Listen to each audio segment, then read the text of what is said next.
안녕하세요. 반갑습니다. 태국도령 인사드리겠습니다. 지금 엊그저께 비가 내렸습니다. 엊그저께 내린 비는 겨울비라고 합니다. 겨울에 내리는 비.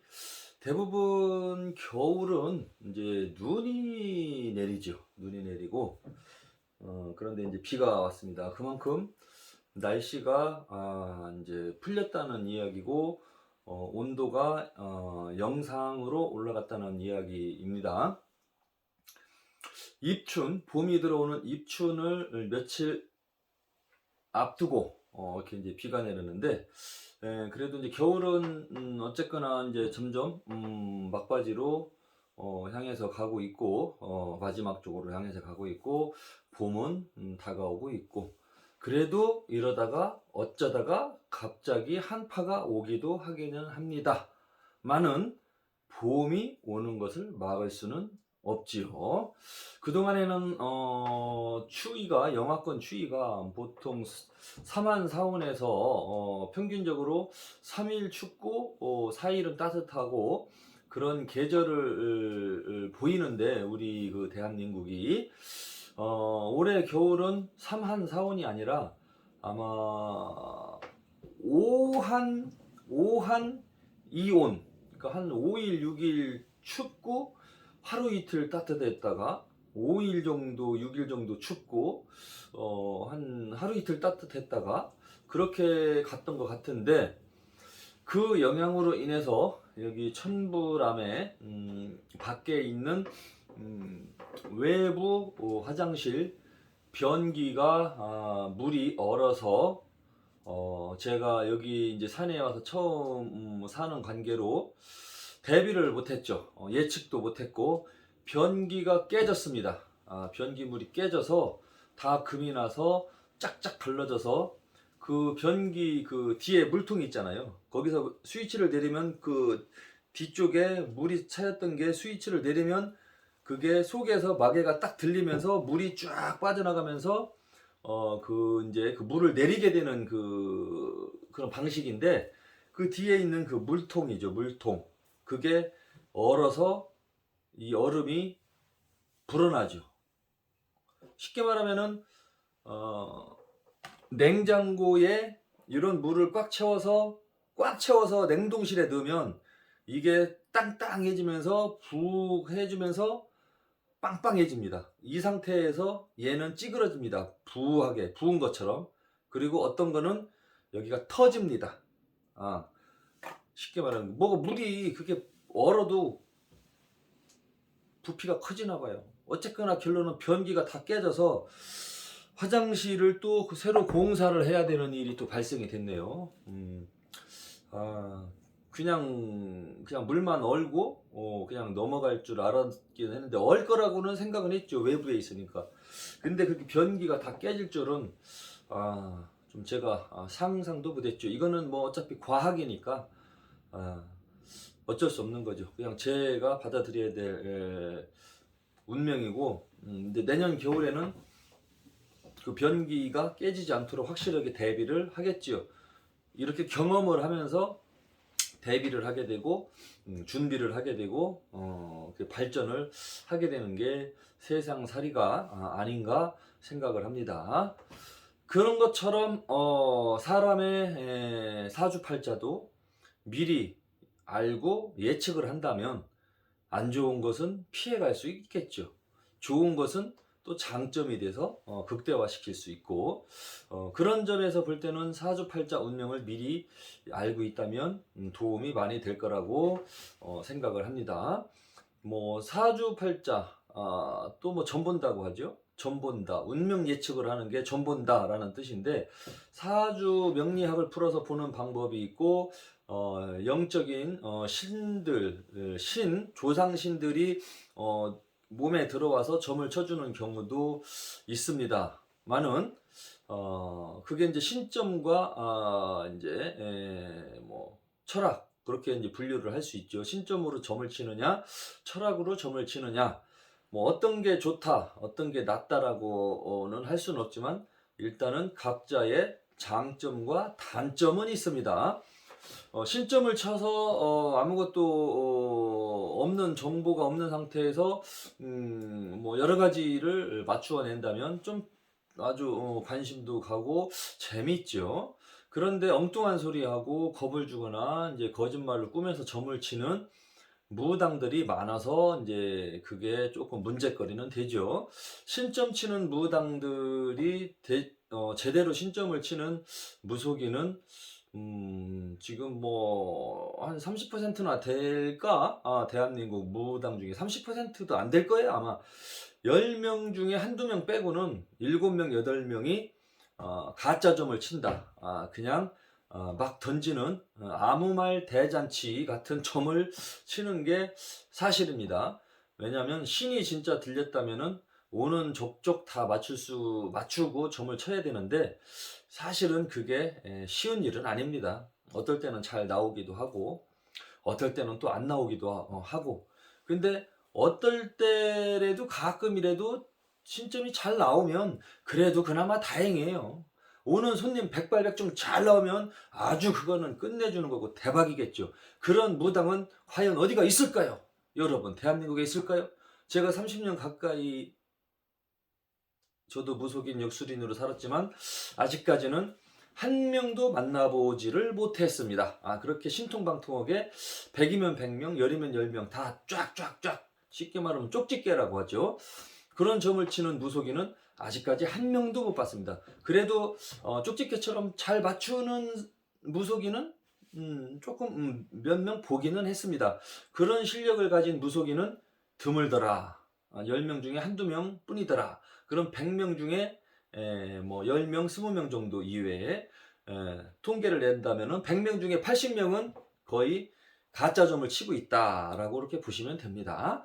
그럼 이제 철학은 뭐냐? 사주팔자 철학은 사주팔자 생년월일 태어난 시간까지 년월일시로 그 사람의 내기둥을 뽑고 팔자를 뽑아서 미래에 이제 예측을 하는 건데 자연기 수학적인 면도 있고 자연의 과학적인 면도 있기 때문에 공부를 조금 하면은 그 사람의 운명의 흐름을 어느 정도 그래도 예측을 할 수가 있습니다.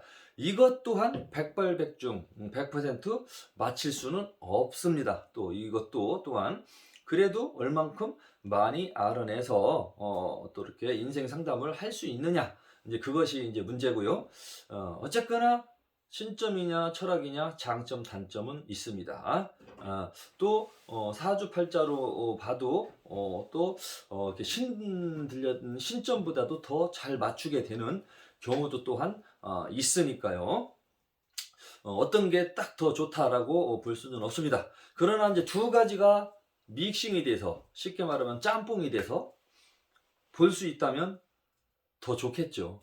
그래서 신받은 무속인이라면 또는 운명 예언을 하는 뭐 점쟁이 소리 듣는 사람이라면 무속인이라면 그래도 어느 정도 기본적으로 사주 공부도 하면서 같이 가는 게 저는 좋다고 생각하는 사람입니다. 그냥 신점이라고 막 그냥 무대포로 점만 치다가 이상한 좀 점을 치는 경우도 가끔 있기 때문에 어느 정도 조금 이제 기본적인 거는 공부를 하면서 가는 게 더 이제 보완이 된다. 상호 보완. 사주 철학은 양적인 점술법이고 신점은 음적인 점술법인데 양 조화가 이루어지면 좋겠죠. 섞여 있는 그런 점을 보면은 상호 보완 가능성이 있기 때문에 이로운 점이 더 많다고 저는 생각을 합니다. 개인적인 태극두령의 개인적인 극히 개인적인 생각입니다. 자, 이번 시간에도 이렇게 미리 운명 예측을 해서 좀 대비할 수 있다면 좋겠죠. 그래서 이제 이 사주팔자를 자기 본인의 사주팔자 운명을 알고 싶다. 또 유튜브 강의로 설명을 듣고 싶다. 라고 의뢰가 들어오신 분이 있어서 또 이제 공부 차원에서 신점을 보는 무속인들도 뭐 그냥 편안하게 보시다 보면 공부가 되는 부분도 한 가지는 있습니다. 태국도령 유튜브 영상을 보면서 그냥 한 가지라도 단 한 가지라도 생각할 수 있다면 그 유튜브 방송을 보는 값어치는 한 것입니다. 그리고 뭐 일단 점쟁이 소리 듣지 않는 일반인들이라도 다른 사람의 인생을 이렇게 그냥 간접적으로 이렇게 이제 이야기 들으면서 내 인생하고 비교해 보면서 아, 또 저런 것도 있구나라고 살짝이라도 느낀다면 머리카락만큼 손톱만큼은 그래도 깨닫는 부분이 있기 때문에 유익한 방송이 될 수 있을 거라고 생각합니다. 그러나 이런 종교 또 신점 철학 이런 점에 대해서 전혀 무속에 대해서 전혀 관심이 없는 사람은 무슨 소린가 듣기도 싫겠죠, 당연히. 그런 분들은 패스 하시면은 시간 낭비하지 않는 것이고요. 관심이 계신 분들만 한 번쯤 들어보신다면 도움은 될 거라고 생각을 합니다. 오늘도 태극도령 유튜브 영상을 시청해 주시는 여러분 대단히 감사하고요. 한번 풀어보겠습니다. 이분이 어떤 분이신가? 63년 11월 12일생이네요. 음력으로 63년 11월 12일생. 양력으로는 12월 27일. 자, 그러면은 양력으로 12월 27일이면은 동지가 지난지 좀 됐습니다. 63년도 12월 27일 한번 보겠습니다. 며칠이 지났나? 63년 63년 12월 27일 20년 27 동지가 좀 많이 지난 것 같은데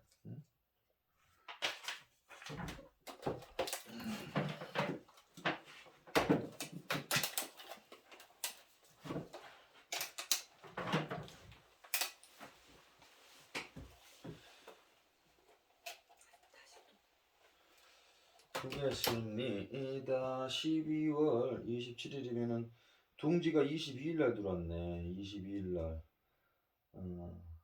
23시에 들어왔구나. 1, 2, 3, 4, 5 6일 1, 2, 3, 4, 5, 6일 6일 정도 동지가 지난지 6일 동지가 들어온 후에 6일 정도 지나서 이제 태어나신 분인데 한번 사주를 풀어 이제 볼 건데요. 자, 이제 저 같은 경우는 요 사주를 볼 때 세수 그 변환점, 전환점을 입춘으로 보지 않고 저는 동지 기준법으로 보고 있습니다. 입춘으로 봐야 되느냐 동지로 봐야 되느냐는 이야기는 많은데 대부분 사주를 보시는 선생님들은 2월 4일 입춘을 기준으로 해서 그 연주를 이렇게 변환을 주고 있습니다. 그런데 저는 동지 기준법을 맞다라고 저는 생각하기 때문에 동지 기준법으로 봅니다. 이 부분은 자시가 되면은 그 다음날로 바뀌는 이치와 같은 일맥상통하는 이치입니다. 입춘이 되어야 그 연주가 바뀐다라고 한다면 그것은 곧 시간으로 볼 때 인시가 축시 인시가 들어가야 그 다음 날로 본다라는 설명하고 일맥상통하는 것이고요. 동지 기준법을 본다면은 밤 12시 자시가 넘어 들어가면은 거기에는 야자시 점자시가 있겠지만은 자시가 됐을 경우에 일주가 바뀌는 이치와 같은 겁니다. 동지 기준법은. 그러면 입춘 기준법으로 보신다면은 축시가 돼야 해가 바뀌는 거라고 설명하는 것과 같은 이치다. 그냥 간단하게 말씀드리면 그런 이야기입니다. 이 이야기는 일반 분들은 저게 무슨 이야기지? 머리 복잡해. 이제 이렇게 이제 할 수도 있겠지만 사주 공부가 조금 되신 분들은 와, 어머나 저런 게 있었나? 저런 이야기가 있었나?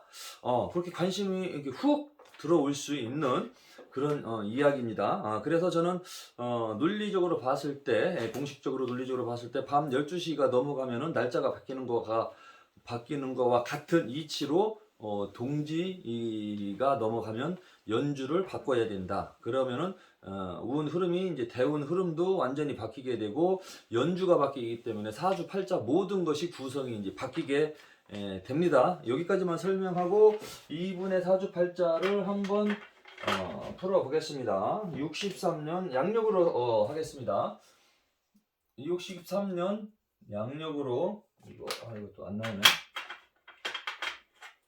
12월 27일 12월 27일 이분이 오후 11시 30분이라고 했으니까 낮에 12시 전 시간은 오전으로 보는 거죠. 낮에 12시 전은 오전이죠.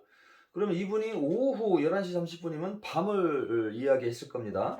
밤 오후 11시 30분이면은 9시 반, 10시 반, 11시 30분 여기 안쪽까지는 해시에 들어갑니다.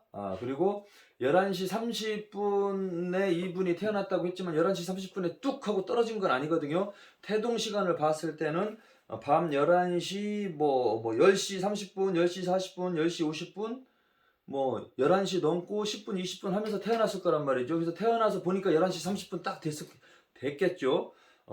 그렇기 때문에 이분은 자시로 보면 안 됩니다. 이런 사주는 이제 조금 머리가 아픕니다. 그래서 11시, 12시, 1시가 자시인 줄로 알겠지만 61년도 이후부터는 대한민국이 쓰는 시간이 동경 기준점, 그러니까 표준 시간이 동경 기준점의 시간을 쓰고 있기 때문에 그것이 무엇인 이야기냐면은 일본 시간을 쓰고 있다는 겁니다. 일본 시간. 그래서 그 시간 자체가 조금 30분 빨리 가고 있는 상황입니다. 그러면은 한국 시간으로는 61년도 이후 출생자들은 11시 30분부터 자시로 들어가는 겁니다. 61년도부터 동경 기준점의 시간을 사용하고 있습니다. 그리고 한국보다는 중국이 아마 30분, 40분 정도 조금 또 시간이 또 늦습니다. 그것은 왜 그러냐? 이 지구가 위도와 경도의 차이로 이렇게 자전과 공전을 하면서 시간이 흘러가는 그 속에서 살고 있기 때문에 그런 겁니다. 쉽게 말하면. 그래서 어쨌거나 61년도 이후 출생자들은 그 동경 기준점의 시간을 해당이 되기 때문에 이분은 오후 밤 11시 30분생이라고 했는데 밤 11시 30분 8호 26분 27분 28분 이때쯤 태어났을 거란 거죠. 태동 시간이. 그래서 이분은 자시가 아니라 해시로 들어가는 겁니다.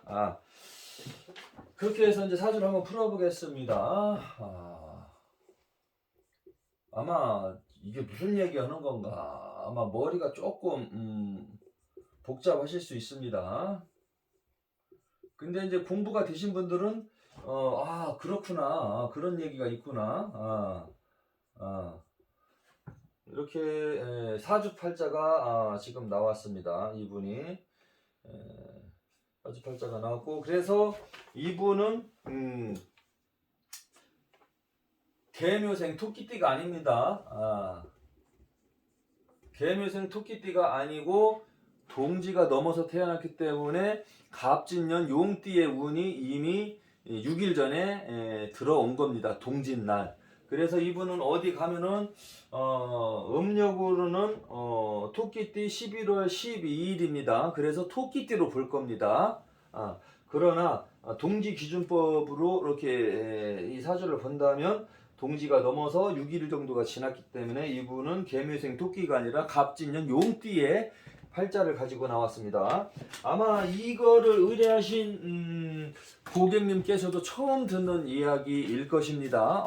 나 그동안에 토끼띠를 봤는데 무슨 용띠지? 그래서 이분은 태어나서 한 달 만에 2살이 됐습니다. 태어나서 1살 되고 설떡국 먹고 바로 2살이 됐습니다. 한 달 만에 2살.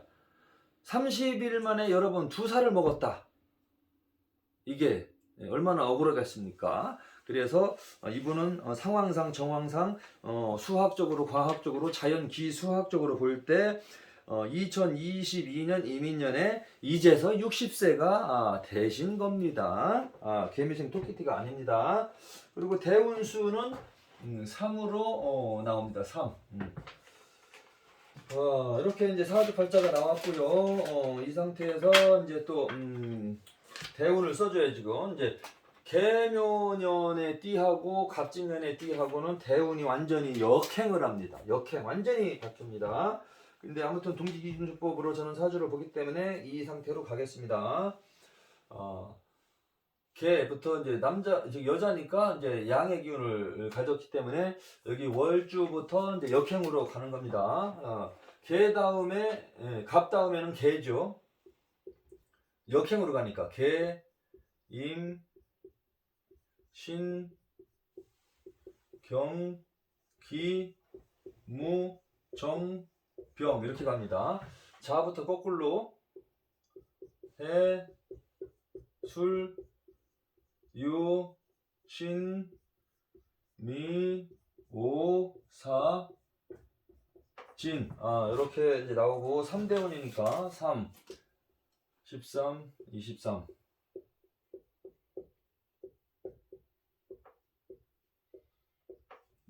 73 대운까지 이제 뽑아놨고요. 이분은 올해 2020년 60세가 됩니다. 개묘생이면 61세로 보겠죠. 이거는 헛나이 먹었다. 헛나이 한 살 먹었다라고 이렇게 볼 수가 있습니다. 자 보시면은 이렇게 보면은 이제 오행을 풀어놔야 되는데.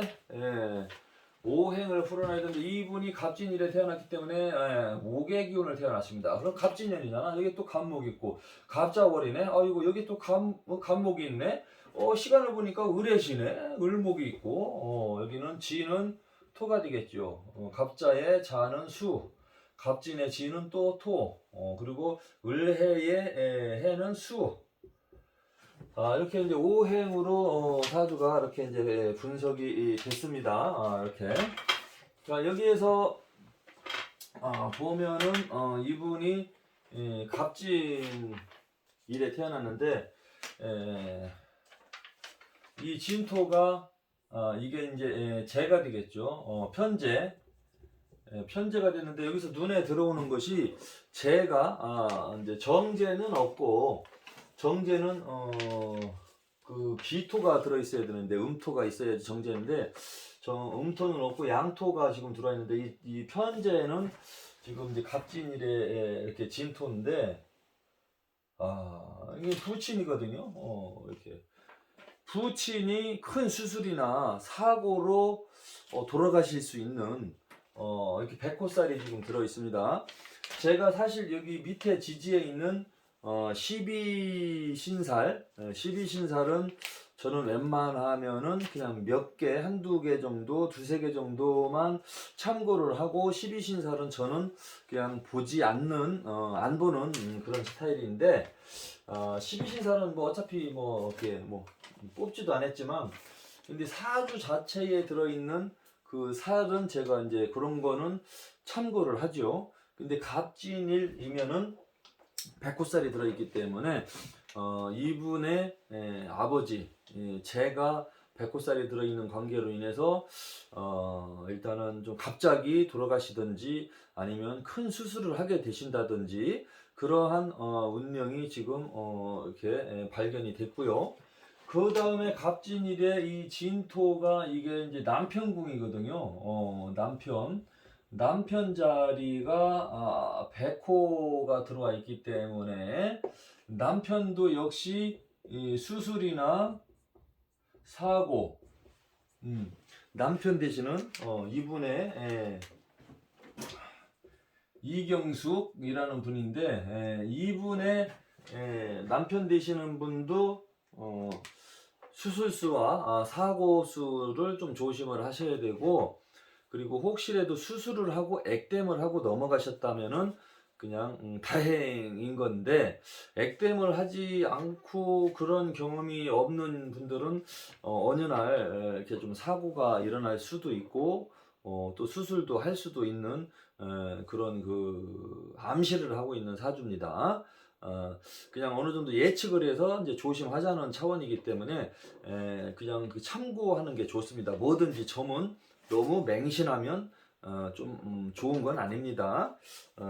근데 지금 보면은 아버지하고 남편자가 백호 살해에 해당이 되고 또 본인 당사자도 해당이 됩니다. 본인 당사자. 그러나 여성분들은 결혼을 해서 가정을 꾸리고 출산을 할 때 제왕절개로 이렇게 출산을 한다면 그것이 액땜이 되는 거죠. 쉽게 말하면 출산을 하는 것이, 왜냐면 수술하면서 그렇게 나가는 거기 때문에 액땜은 하는 거라고 볼 수가 있습니다. 그런데 이제 또 자연분만으로 만약에 출산을 했다면 이분 역시도 이경숙님 63년 양력으로 12월 27일생 이경숙님도 큰 사고나 수술도 할 수도 있는 사주팔자에 해당이 되기 때문에 이분 역시도 좀 조심을 해야 됩니다. 그래서 이렇게 백호살이나 이러한 것이 좀 사주팔자에 들어 있을 때는 조금 솔직히 신경 쓰이는 게 사실입니다. 이게. 자, 나머지 이야기는 다음 시간에서 계속 이어서 가도록 하겠습니다. 2부에서 뵙겠습니다.